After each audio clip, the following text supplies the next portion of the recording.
इंसानी तारीख के हर दौर में खुद इंसान ने ही हकूक इंसानी के तहफ़्फ़ुज़ के लिए आवाज उठाई है। वही कौमें जो हकूक इंसानियत के तहफ़्फ़ुज़ का प्रचार करती हैं, जो आलमी सतह पर हकूक इंसानी के लिए बड़े बड़े चार्टर बनाती हैं, वही कौमें अपने मफाद के लिए अपने ही वज़ा किए हुए कवानीन को खत्म कर देती हैं। बच्चों का दिन, बूढ़ों का दिन, औरतों का दिन और न जाने किस किस चीज का दिन, ये सब शोर सिर्फ इसलिए मचाया जाता है कि मजलूम कौमें उनके इस इंसान दोस्ती के प्रचार से मरूब रहें।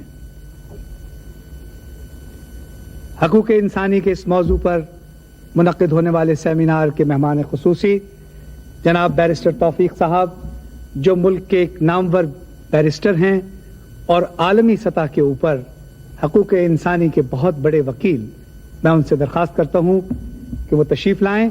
तौफीक साहब।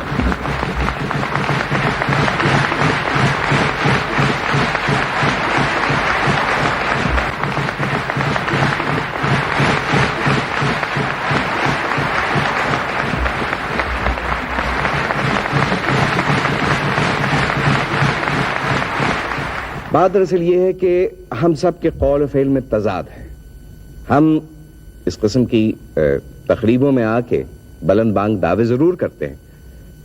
फर्द माशरे की परवाह नहीं करता और माशरा फर्द के हुकूक का एहतराम नहीं करता। यही वो बुनियादी वजूहात हैं जिसकी वजह से हम अब तक एक सेहतमंद, एक फाल माशरा तश्कील नहीं दे सके। बहैसियत औलाद के उसके ऊपर कुछ फराइज फायद होते हैं, मगर अफसोस के साथ कहना पड़ता है कि आमतौर पर होता यह है कि माँ बाप औलाद के हुकूक से नावाकिफ होते हैं, औलाद माँ बाप के हुकूक को नहीं पहचानती, शौहर बीवी के हुकूक को तस्लीम कर नहीं करता। उसका माहासिल यह है कि हम सब लोग फर्दन फर्दन और इज्तिमाई तौर पर लोगों के हुकूक को पहचानें और अपने फराइज की बजावरी में कोताही ना करें। बदकिस्मती से ये कोताही अभी तक आप आके ले जाओ बेटा। ये तुम्हारी सतीली ममानी जान है। अल्फा अल्फा आपको कितनी बार बोला है ऐसी बातें नहीं कहते। घर जाएंगे और संजीदगी से इस मौके और जब भी मौका आएगा उस पर अमल करेंगे। बहुत बहुत शुक्रिया।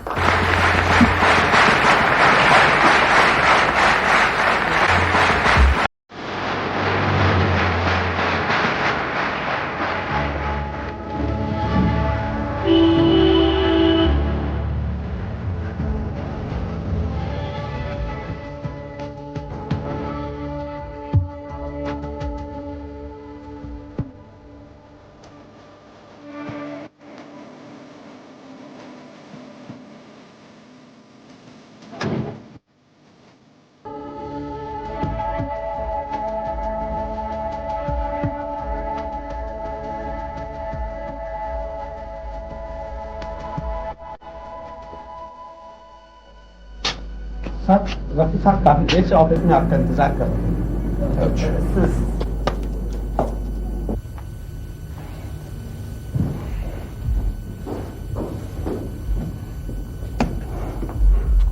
हेलो रफी, कमाल है तुम यहां बैठे हुए हो और मैं वहां सेमिनार में तुम्हारा इंतजार कर रहा था। इंसानी हुकूक के बारे में कुछ बातें करने ही मैं तुम्हारे ऑफिस आया हूं।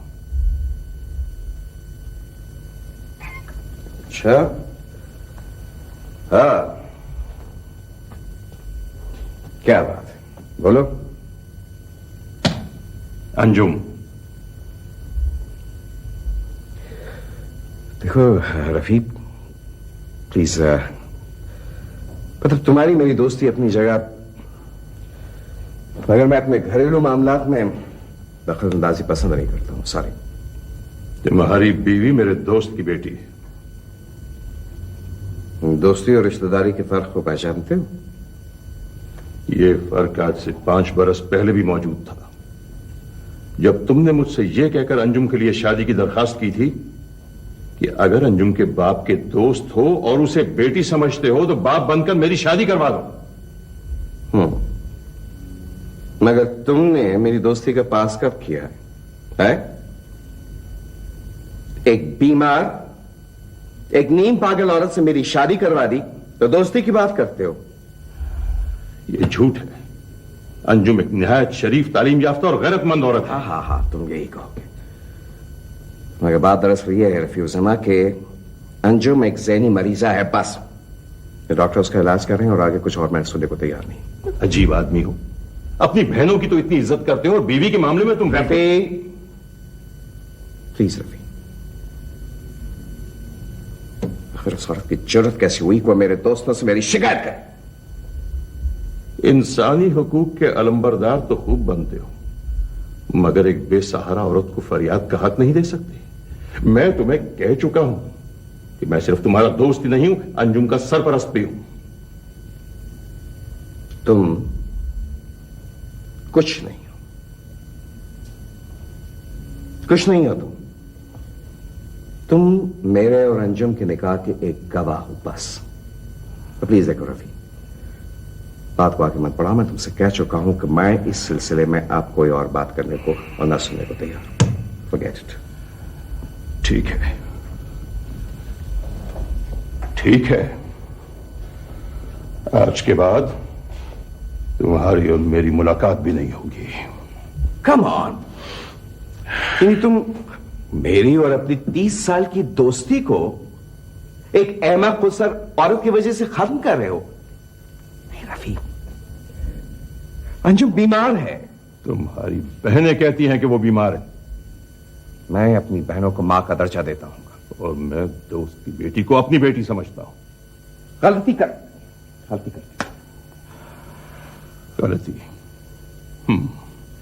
तुम्हारी बीवी की मौत के बाद अंजुम से तुम्हारी दूसरी शादी करवाना ही मेरी पहली और आखिरी गलती थी। रफी, देखो रफी प्लीज, बात सुनो। अब सुनने के लिए कुछ नहीं रह गया।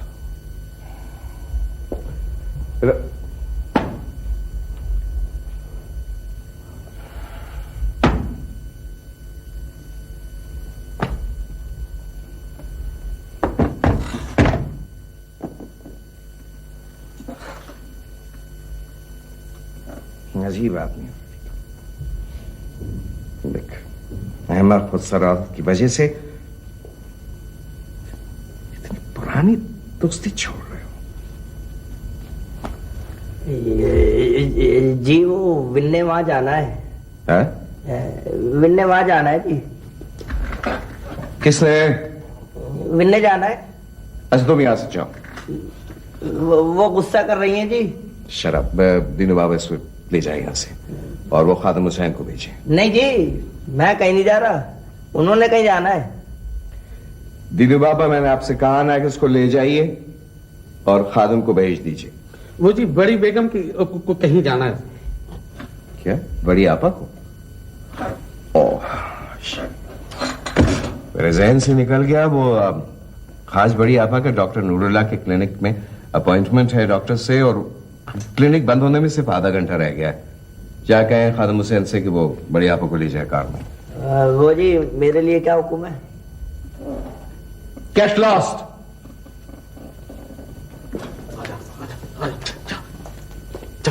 लो, मैं कोई फारसी तो नहीं बोल रहा, मैं भी तो यही बोल रहा था कि बड़ी आपने बुलाया है। इस वक्त अंदर चला जा, देख नहीं रहा साहब बहुत नाराज है। अरे तो हुआ करें नाराज, आप ही लोग बता रहे थे कि जब वकील थे तो बिल्कुल ठीक थे, अब पता नहीं क्या हो गया है। अच्छा तू इस वक्त तो अंदर चला जा। क्या वो दीनू बाबा कह दिया खादिम हुसैन से कि बड़ी आपा को ले जाए कार में? वो जी अपनी अंजुम बेगम साहिबा की भी तबीयत खराब है ना।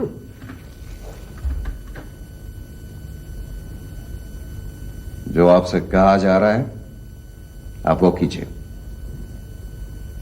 जाने में मुंह क्या देख रहे हैं?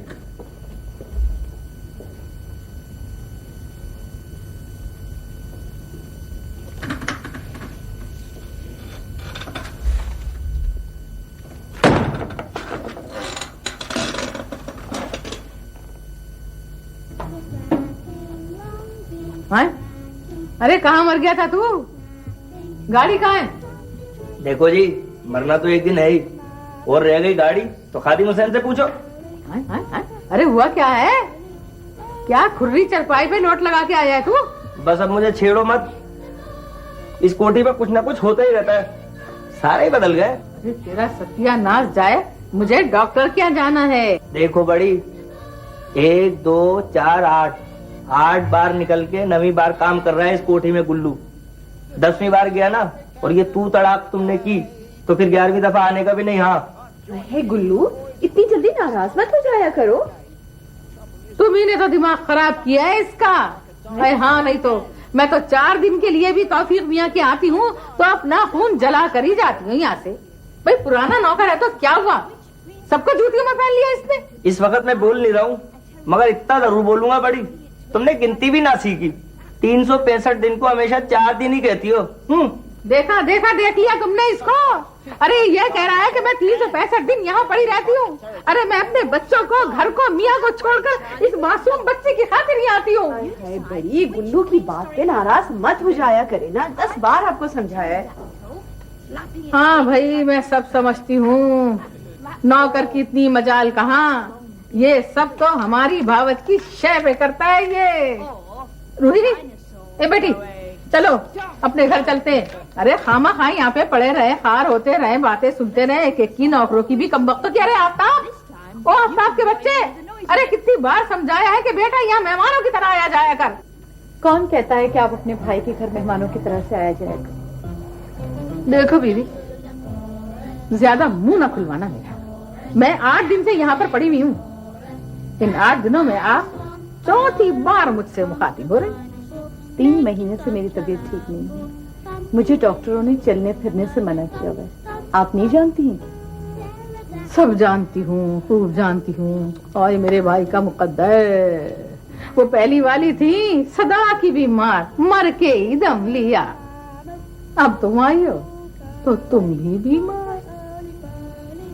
खुदा आरफा की माँ को तो जन्नत नसीब करे, अल्लाह की मर्जी तो मैं नहीं जानती, लेकिन मेरा मरने का कोई इरादा नहीं। इन्होंने तो आबे हयात पी रखा है। तमीज से बात करो छोटी। बदतमीजी मैं नहीं कर रही, तुम तमीज से बात करो। देख रही है बड़ी आपा आप इसको? देख रही हो भाई, ऐसी कौन सी बात कह दी इसने जो तुम कह रही हो देख रही है इसको? अजीब खरे अजीब लोग हैं, मैं तो इतने अरसे में भी इन लोगों को नहीं समझ सकी। लाली, उरूसा के खाने का टाइम हो गया है। उरूसा के खाने का तो टाइम हो गया है, और यहाँ ये जो बैठी है तुम्हारी सौतेली, इसको कौन खिलाएगा? आरफा सौतेली नहीं, मेरे शौहर की बेटी है, वो रूही और आफ्ताब के साथ बैठकर खाना खाएगी। नहीं, उठा आरिफा, खड़ी हो। आरिफा उरूसा के साथ बैठकर खाना खाएगी। इनायत है आपकी, मैं तो हमेशा से यही चाहती हूँ कि आरफा मेरे पास रहे, लेकिन ये तो आप दोनों बहनों की पॉलिसी के खिलाफ बात है ना। बेगम साहब, आपका कपड़ा इस्त्री हो गया, आके बदली कर लो। अभी हम उरूसा बीबी को भी खाना खिलाकर तैयार कर देता है। बड़ी बेगम, डॉक्टर का टाइम निकल गया है, कब जाएंगी आप? अरे भाड़ में गया तुम्हारा डॉक्टर और चूरे में गई तुम्हारी गाड़ी। तुम घंटे भर के बाद अब आए हो। चलो मुझे मेरे घर छोड़कर आओ। साहब नाराज होंगे जी, आपको डॉक्टर के पास जाना है। खादिम हुसैन, बड़ी तो डॉक्टर के पास जब जाएंगी जब डॉक्टरों को बेगम तौफीक अहमद के इलाज से फुर्सत होगी। बड़ी आपा, आप अभी तक गई नहीं है डॉक्टर के पास? खादिम हुसैन, मैंने क्या कहलवाया था तुम्हें कि बड़ी आपा को लेके जाना है क्लिनिक पे? भैया कैसा डॉक्टर, किसका डॉक्टर? यहाँ तुम्हारी बीवी आरिफा को उरूसा के साथ बिठाकर खाना खिलाने तक के लिए तैयार नहीं है। सच कह रही भैया, मैं तो तुम्हारे मारे इस मासूम बच्ची को लेकर यहाँ जाती हूँ, वरना ये घर इस काबिल नहीं है कि यहाँ इस बच्ची को लाया जाए, छोड़ा जाए। अब सही कह रही है, मैं खुद नहीं चाहता हूँ कि मेरी बेटी आरिफा को अंजुम के पास छोड़ा जाए। कोई जरूरत नहीं है उसको। आप छोड़िए, वो आपको डॉक्टर के पास देर हो रही है, मैंने उनको फोन कर दिया, वो आपका इंतजार कर रहे हैं। जाइए, आप जाइए। मेरी दाल।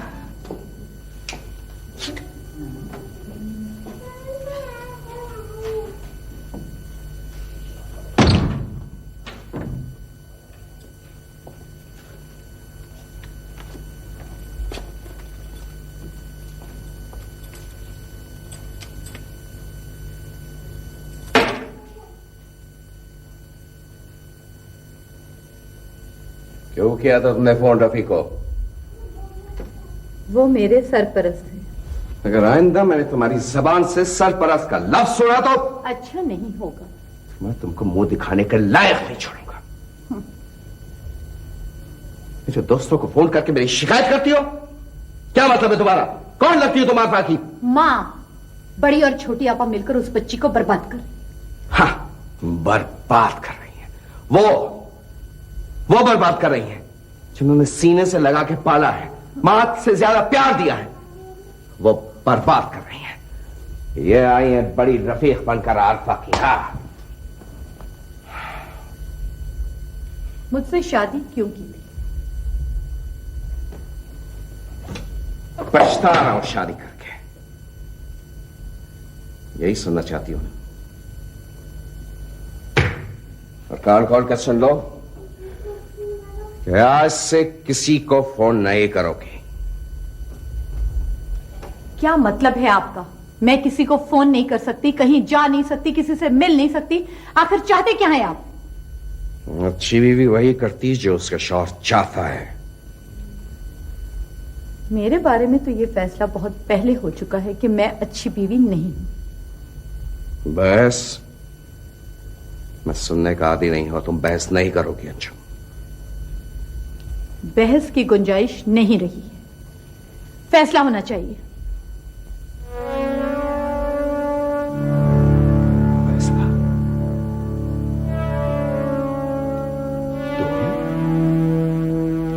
तुम फैसला चाहती हो? तुम? फैसला करना होगा आपको।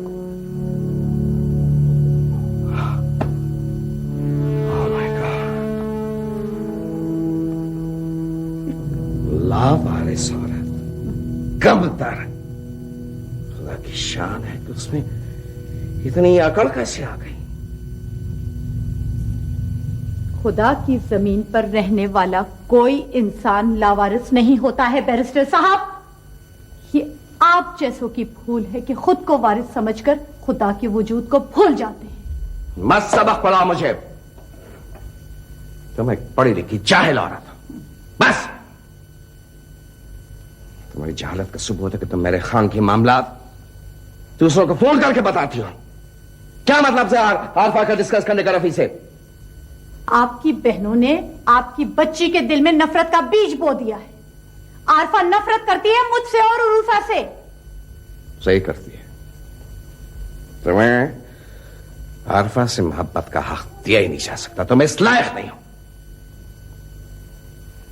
सिर्फ इस कहानी की बुनियाद पर कि मैं आरफा की सौतेली मां हूं।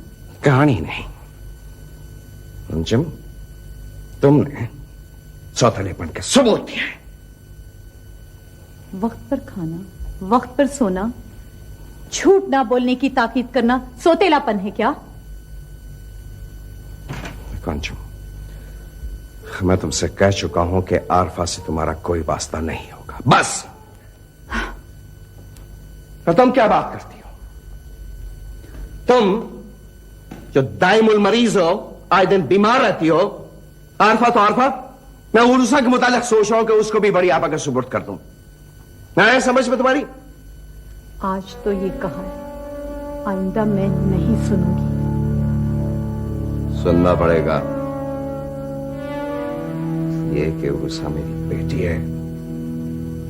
मैं मर तो सकती हूँ, लेकिन अपनी बेटी को आपकी बहनों के हवाले नहीं करूंगी। अगर मेरी बहनों के मुतालिक एक लफ्ज तो भी क्या कहा ना, बिगाड़ लेंगे आप मेरा?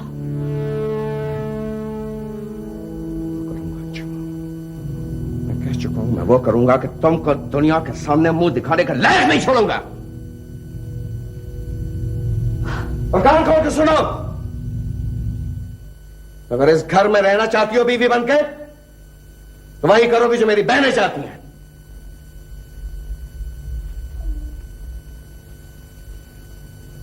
कैसा मर्द है ये, जो अपनी बहनों को तो इतना चाहे और अपनी बीवी को जीने का हक भी नहीं दे सकता।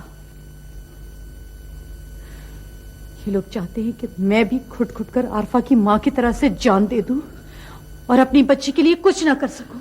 अल्लाह तौबा तौबा, बहुत जादू टोना चल रहा बीबी, बहुत जादू टोना चल रहा।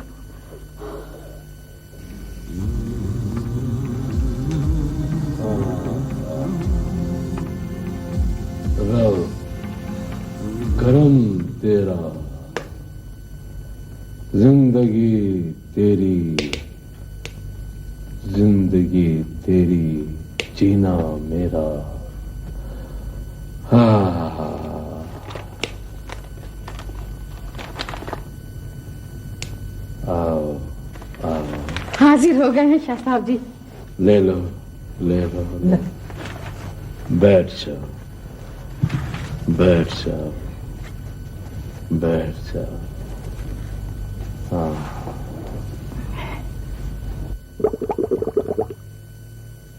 बड़ा सख्त अमर था जो हमने किया था। हाँ, ताज्जुब है वो औरत जिंदा है अभी तक। हाँ, तावीज तावीज कहाँ डाला था आप लोगों ने? बस यही तो भूल हो गई शाह साहब जी। आपने फरमाया था कि झील में डालना है, लेकिन कराची की सारी झीलें सूखी पड़ी हैं। समंदर में बह गया, लहरें उसे बंगाल तक ले गई। सैलाब, बर्बादी, तबाही फैल गई बंगाल तक। घर में होता तो सब जल जाता, भस्म हो जाता सब कुछ। अब क्या लेने आई हैं? जाएं, जाएं आप दोनों, जाएं।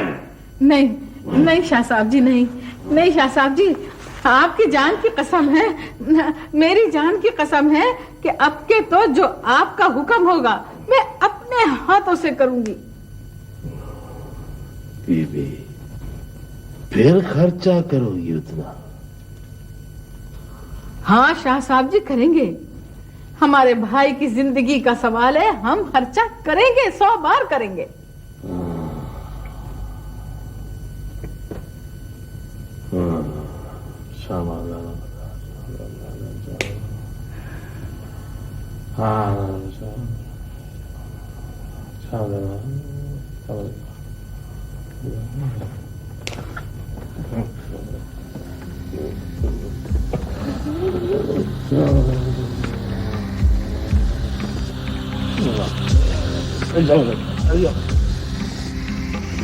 हुकुम करे भाई साहब, हुकुम करे, हुकुम करे, हुकुम करे, हुकुम करे। तालूद से बात कर रहे हैं भाई? तालूद बड़े हैं कि जालूद? अरे भाई तालूद बड़े हैं। याद नहीं है आपको? एक बार मेरे भाई की मौत का वो भी भाई तालूद ने दिया था। हुकुम करे भाई तालूद, हुकुम करे, हुकुम करे। चार आप तो 2 का हुक्म दिया करते थे। नहीं नहीं, माफी माफी, क्षमा क्षमा क्षमा, माफी माफी माफी। अरे वो तो चल जाओ, शादी से भी चल जाओ।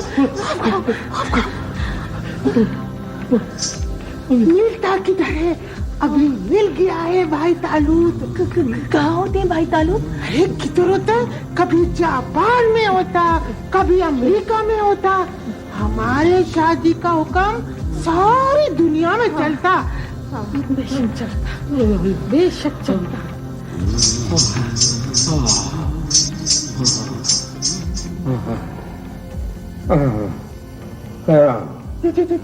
शादी ले ले ले, मुंशी से कहो कि खर्चा ले ले ले ले। गई थी तौफीक अहमद के घर? हाँ गई थी। क्यों, ये भी कोई पूछने की बात है? 100 दफा जाऊंगी अपने भाई के घर। अम्मी अम्मी पैसे दे, बर्गर खाना चला जाएगा। अरे अभी तो खाए हैं तुमने बर्गर, है? कैसी बातें कर रहे हो तुम? अम्मी देना। 15-20 रुपए के बर्गर खा के बैठे हैं ये लोग। इस मामले पे तो तुम पर ही पड़े। इनसे लो। लो भाई आफ्ताब, रूही को भी जाने बेटे। चलो रूही, पैसे मिल गए। गलती तुम बहनों की है, तौफीक अहमद की दूसरी शादी की जरूरत ही नहीं थी। ये तुमने अच्छा कहा, तौफीक अहमद की दूसरी शादी की जरूरत ही नहीं थी। अरे मैं तो दूसरी पे तीसरी करा दूं, मगर मुझे क्या पता था कि अंजुम जैसी ढीठ आ जाएगी इस घर में। भाई पढ़ी लिखी है, वकील है। देखो पढ़ी लिखी और जाहिल औरत में कुछ फर्क तो होता है ना। मैं आफ्ताब के अब्बा, जानो ना बूझो, एक ही बात कहे चले जाते हो हर वक्त, वकील वकील वकील वकील। बरसों से एक ही रट्टी लगी हुई है तुम्हें। हजारों दफा कह चुकी हूँ कि उसके पास कोई डिग्री विग्री है ही नहीं सिरे से। वकालत के पहले साल में ही तो मेरे भाई की तकदीर पोड़ने आ गई थी हमारे घर। अरे खुदाई खान, बसने दे अंजुम को, एक बच्ची की माँ है। तुमने मुझे खुदाई खार कहा? तुमने मुझे कहा? अरे वो मैं तो ये कह रहा था कि बड़ा खुदाई ख्वार तो मैं हूँ, जो रात दिन बैरिस्टर साहब की बहन के डर से काटता हूँ। मजदूरों के साथ काम करता हूँ ना, 2-4 लफ्ज तो जबान पे आ ही जाते हैं। देखो तुम मेरी बात मानो, तुम इस बात पे शुक्र भेजो कि आरफा आफ्ताब को मिल जाएगी। सारी दुनिया से तो ठेके लेते हैं और अपनी अकल कहाँ ठेके पे उठा दी आपने? अरे अकलमंद कभी ये भी सोचा कि अगर अंजुम बस गई इस घर में तो फिर क्या होगा? क्या होगा? घर आबाद हो जाएगा, एक बेटी की माँ है, बच्ची भी इज्जत आबरू से पल जाएगी। बच्ची भी पल जाएगी? अरे बच्ची की कौन सी कमी है इस घर में? खुदा रख के मेरी आरिफा जो मौजूद है। हाँ, अगर बेटा होता तो और बात थी, बेटा तो है नहीं। दूसरी बेटी को रख के अपनी आरिफा का हक मारना है क्या? वाह बीबी, तुम बड़ी दूर की कौड़ी लाई। अरे मैं धंधे वाला आदमी, इतनी तेज अकल तो मेरी भी नहीं चलती जितनी तुम्हारी और वो तुम्हारी बहन की चलती है। हम लोग हैं अकलमंद और खूबसूरत भी हो। खूबसूरत भी हैं। भाई अंजुम तुम सबसे खूबसूरत। क्या कहा तुमने? वो तुमने फिर अंजुम का नाम लिया मेरे सामने? देखो मैं कह देती हूँ तुमसे, अगर इतनी ही हमदर्दी है उससे तो जाओ उस मुसीबत में पड़ी अंजुम का छुट्टम छुट्टा करा दो हम मूसियों से। इतने घंटे भर की तकरीर में एक ही लफ्ज सही बोला। लफ्ज नहीं, लफ्ज बोलो। अरे अतवार दुरुस्त करो, अतवार, जबान का पीछा छोड़ो। पता नहीं क्या बेवजह की दुश्मनी निकाल रखी है तुम बहनों ने उस मजबूर औरत से। अरे छोड़ो, बैठे रहो, हमदर्दी करते रहो। बड़े आ गए प्लेट। अरे अंजुम अंजुम अंजुम कसकम जहां पाक। बैरिस्टर साहब दफ्तर में है या नहीं है? अभी साहब नहीं आया, बाहर गया है ना। आपका तबीयत ठीक नहीं ना बेगम साहब, जाओ ना उधर में डॉक्टर के पास। कुछ नहीं है लाली, बस इस बंद कमरे में रहते रहते मेरा दम घुटने लग गया है। रूसा कहाँ है? आफ्ताब बहुत तंग करता है। उधर खादम हुसैन का कार्टर में बेबी खेल रहा है बच्चों के साथ में। अरे पत्थर मार मार के सारी खिड़कियों के शीशे तोड़ के रख दिया आफ्ताब ने।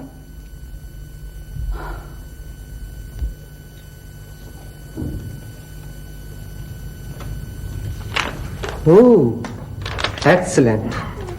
क्या बात है भाई फराज, एक्सीलेंट का सर्टिफिकेट किसे दे रहे हो? यार मुइस, ये देखो।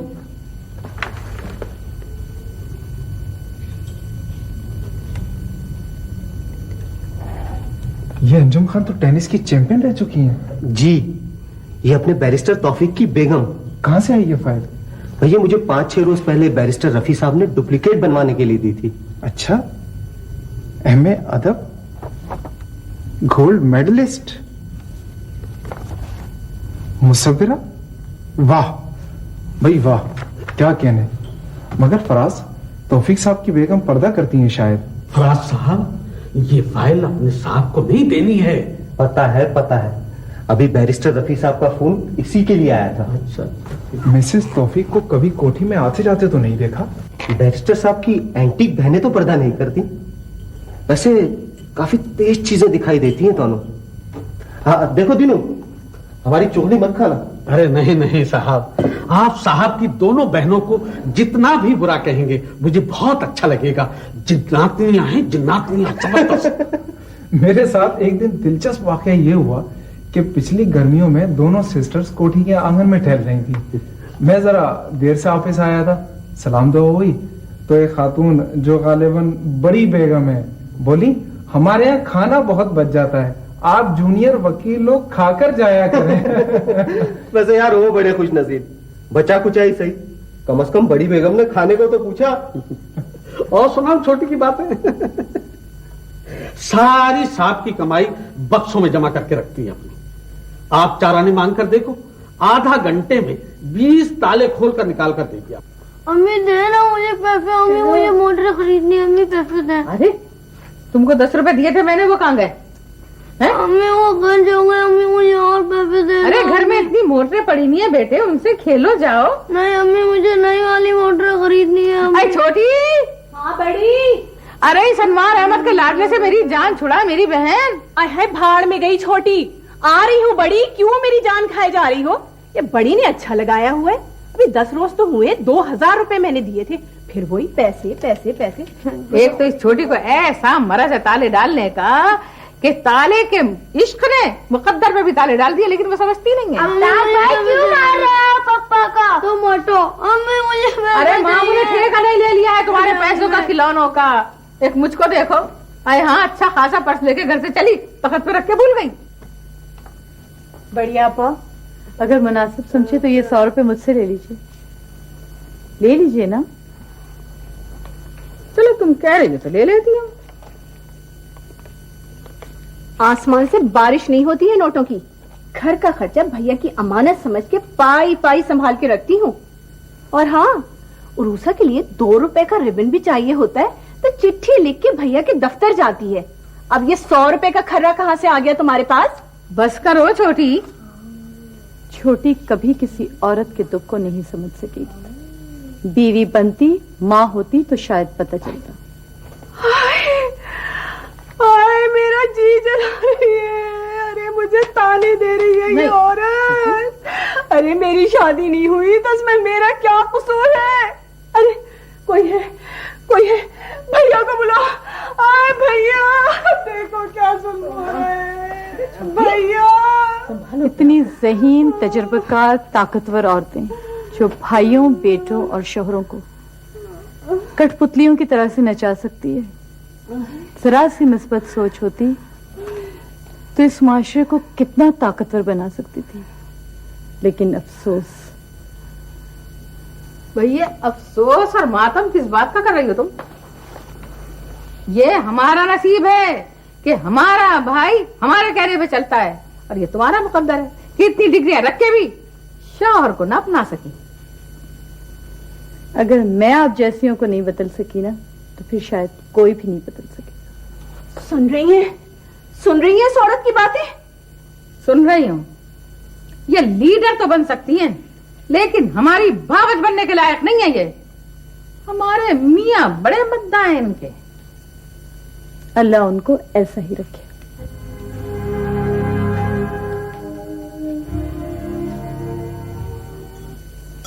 पिछले 2-3 दिनों से मैं आपका इंतजार करती रही भाई। मैं भी ज्यादा भाभी, क्या करूं, रोज इरादा करता था आने का, मगर कोई ना कोई मसला हो जाता था। क्यों, खैरियत तो है ना? वैसे अंजुम की बीमारी का सुना था उनकी तबीयत खराब है। कई बार मैंने फोन भी किया। भाभी, तबीयत से ज्यादा उनका दिमाग खराब है। परेशान करके रख दिया सब। बिस्किट ले जाओ। साहब, बात तो यह है कि आपका घर वाहिद घर है जहाँ के मुझे थोड़ा बहुत सुकून मिल जाता है। अब आप कहाँ आते हैं? पहले तो 2-4 दिन में एक आध बार चक्कर लगा लिया करते थे, अब तो मुद्दत तो शक्ल ही नहीं नजर आती। परसों फरहद इस कदर याद कर रहा था आपको। हाँ, तो फरहद मियाँ है कहाँ, नजर नहीं आ रहे? स्कूल में स्पोर्ट्स हो रहे हैं भाई, बड़े मसरूफ हैं। तो उसका मतलब है कि बाप की तरह से बेटों को भी खेलों का शौक है। बहुत ज्यादा। मैं इसलिए नहीं रोकती कि पढ़ाई में भी बहुत अच्छा है। अच्छा करती है भाभी। वैसे साहब, बात यह है कि जिस तरह से मसरत मरहूम की मौत के बाद जिस हिम्मत और बहादुरी से आपने बेटी की परवरिश की है, तो मैं तो आपकी हिम्मत को दाद देता हूँ। हाँ भाई, जब औलाद सामने आ जाती है तो बहुत से जहर पीना पड़ता है। अब अगर मैं मसरत के भाइयों से झगड़ा मोल लेती तो आज तक मुकदमेबाजी चलती रहती। काश हमारी बीवी अंजुम भी मसलों को इसी तरह से देखती और समझती। भाई, अंजुम मुझसे कहीं ज्यादा बासलाहियत और पुरएतमाद औरत है। अरे ये सब कहने की बात है भाभी। वो महज एक जिद्दी और खदसुर आ रहा था। उसने मेरी जिंदगी में जहर घोल के रख दिए, इतने मसले पैदा किए कि मैं पागल होकर रह गया हूं।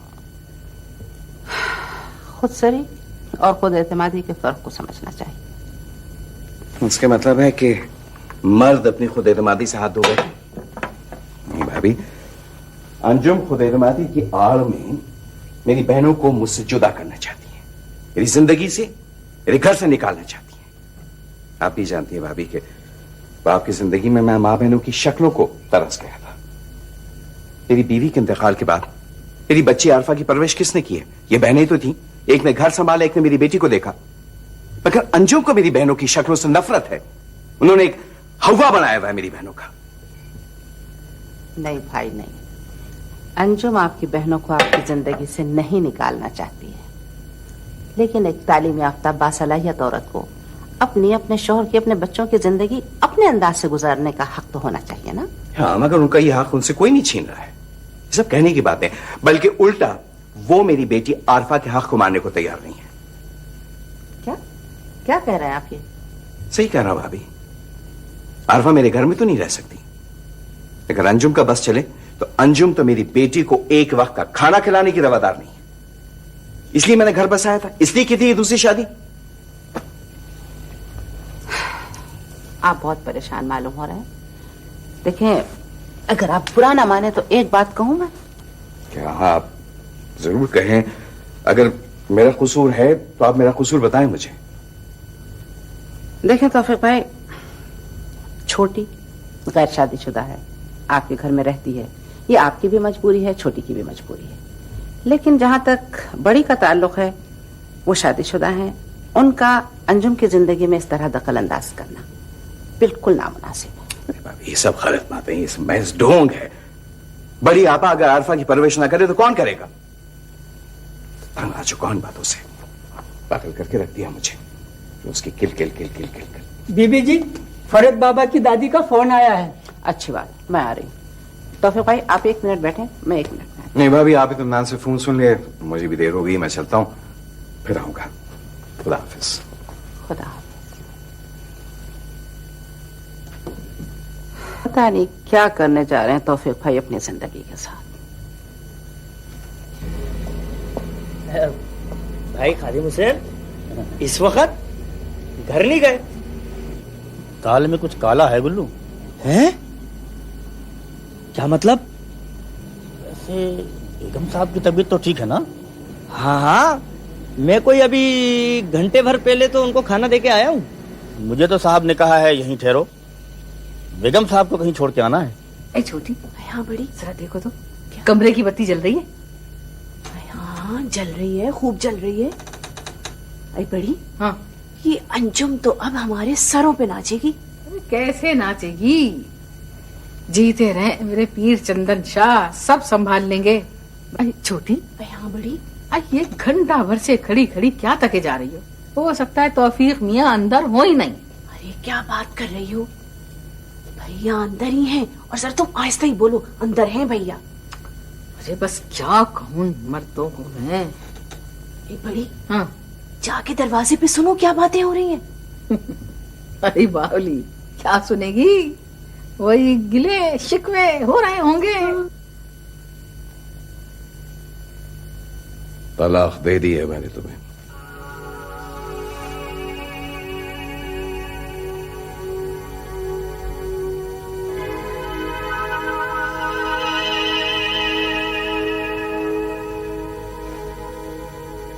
पुरएतमाद औरत हो, रो क्यों रही हो? बहुत सी बेख्वाब रातों का कर्ज है जो आंसुओं की सूरत में अदा कर रही हूँ। तुम जैसी लिटरेरी मिजाज रखने वाली औरतों को वैसे भी शादी ब्याह के झंझट में नहीं फंसना चाहिए। कोटा खरीद दिया मैंने तुम्हारे लिए 1,15,000 में। तो जाहिर है तुम्हारे महर की रकम से बहुत ज्यादा है। मैंने हर काम बहुत सोच समझ के किया है, इसलिए कि तुम पढ़ी लिखी औरत हो।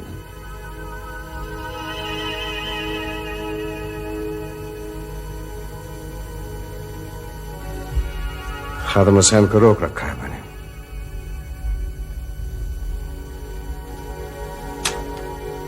क्या मतलब है? क्या इस वक्त आधी रात को जाना होगा मुझे? मैं कल के लिए कोई बोझ उठा के नहीं रखना चाहता।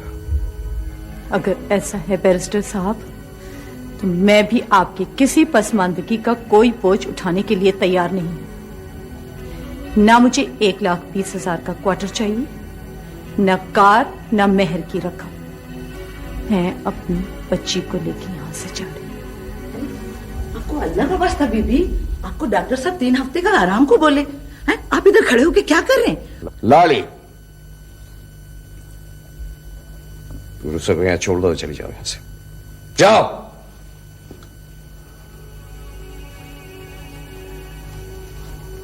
मगर एक बात सुन लो अच्छी तरह से, उरूसा तुम्हारे साथ नहीं जाएगी। तुम उरूसा को मुझसे नहीं छीन सकते। तुमने थोड़ा बहुत कानून पढ़ा हुआ है ना, तो ये बताने की जरूरत नहीं कि कानून की एक शेख तुमको उरूसा से हमेशा के लिए दूर कर सकती है। कानून की एक शेख? हाँ।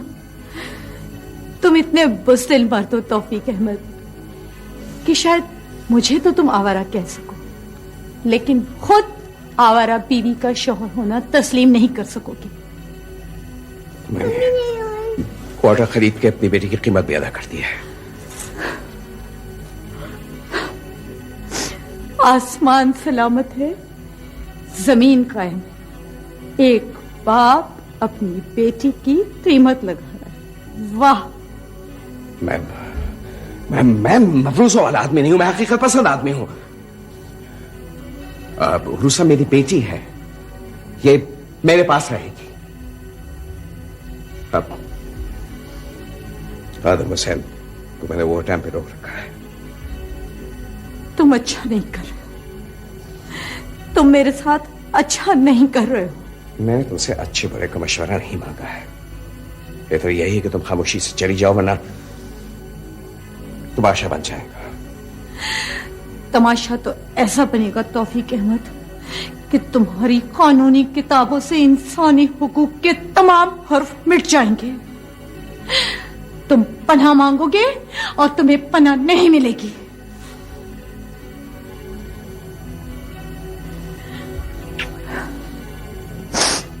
दरवाजा खुला हुआ है।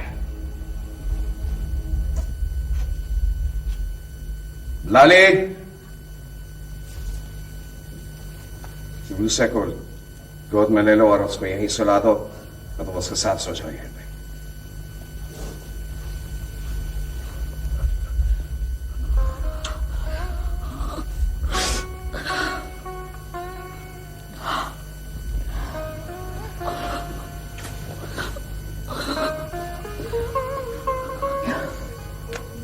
अल्लाह की अमान में दे रही हूं मेरी बच्ची को। तुम्हें मुझसे कोई जुदा नहीं कर सकता।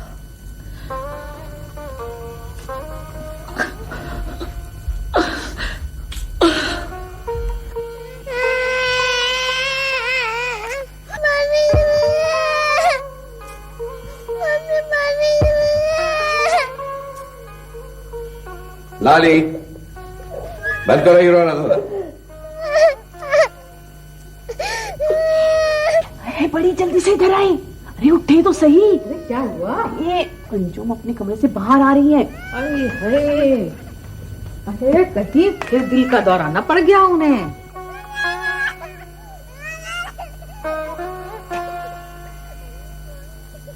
तो फिर मियां क्या बात है भैया? अंजुम अपने घर जा रही है। इनका कौन सा घर है? मैंने खरीद के दिया है मेहर के एवज। ये लो, अरे मेहर की रकम से तो निगोड़े घोड़े का अस्तबल ना आए, तूने मकान ले लिया। आपा, ये सारी बातें सुबह भी हो सकती हैं, आप जाएं आराम करें, जाइए।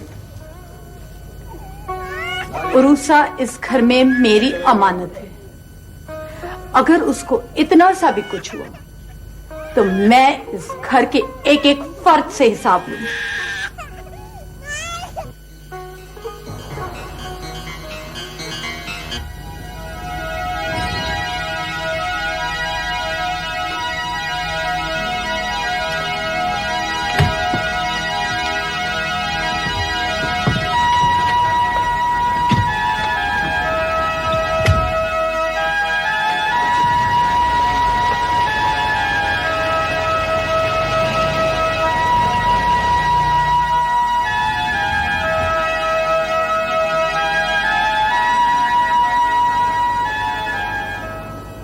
मैं ये तो नहीं कह सकता अंजुम कि तुम इस घर में बहुत खुश रह सकोगी, लेकिन अगर मेरे मसाइल को अपना समझोगी तो शायद हम दोनों मुस्तकबिल को तलाश कर सकते हैं। तुम्हारे मसाइल को अपना समझ के हल करना चाहती थी, लेकिन अफसोस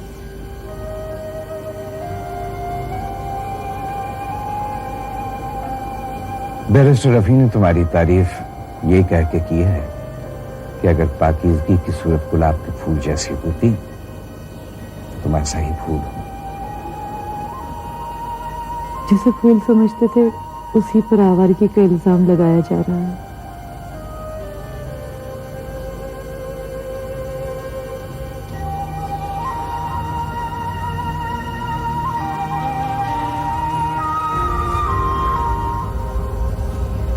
कहाँ ले जा रहे हो खादिम साहब? साहब ने एक क्वार्टर खरीदा है। रो मत खादिम साहब, मुझको देखो, मैं अपने मासूम से बच्चे को कैसे छोड़ आई हूँ जैसे वो मेरी कुछ लगती ही नहीं। रूसा बीवी को अकेले छोड़ के नहीं आना चाहिए था बेगम साहब आपको। कैसे रहेगी अकेले वो? कब खरीदा था ये क्वार्टर? पिछले हफ्ते एक स्टेट एजेंट को बुलवाया था ऑफिस में। घर का पता मालूम है? सुबह जाके देख आया था।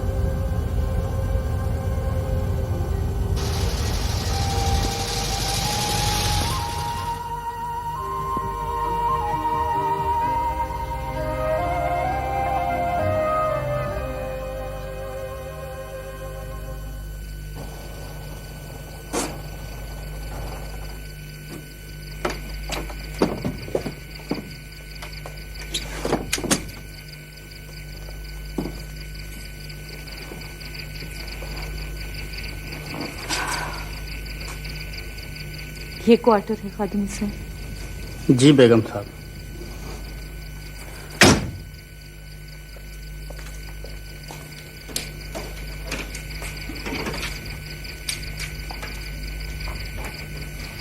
मैंने तो साहब का हुक्म पूरा कर दिया है, यहाँ तक ले आया हूँ आपको, मगर मैं यहाँ रहने नहीं दूंगा आपको।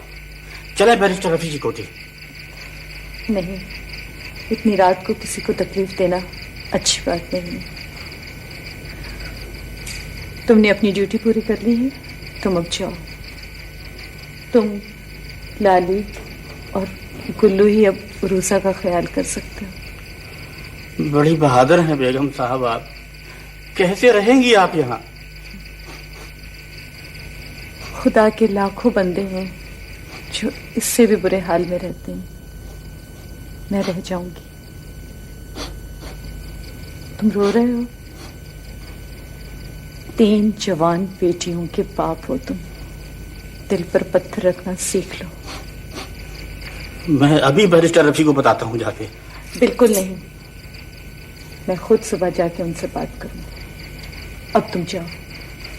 खुदा गहरत करे आपके दुश्मनों को।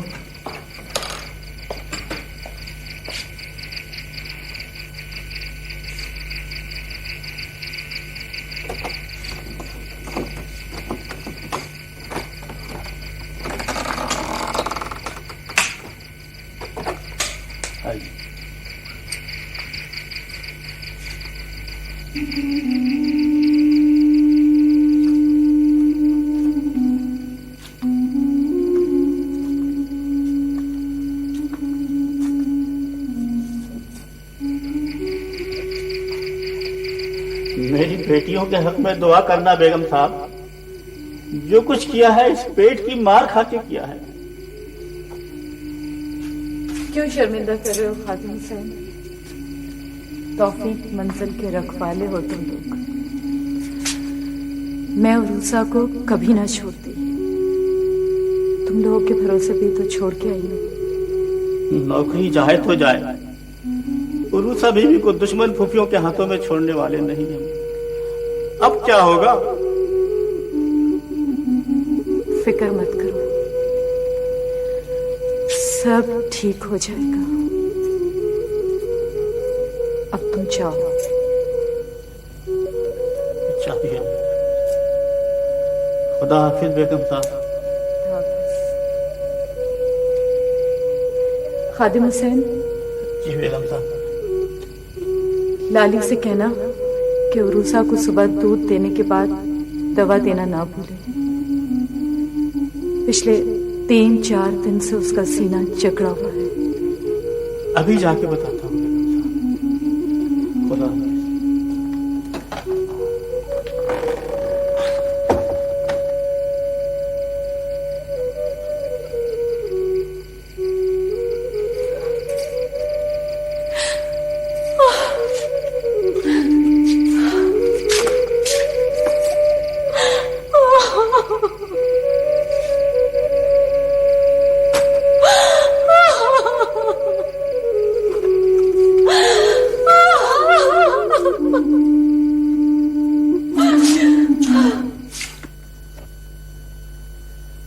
आ गई अक्ल ठिकाने पे।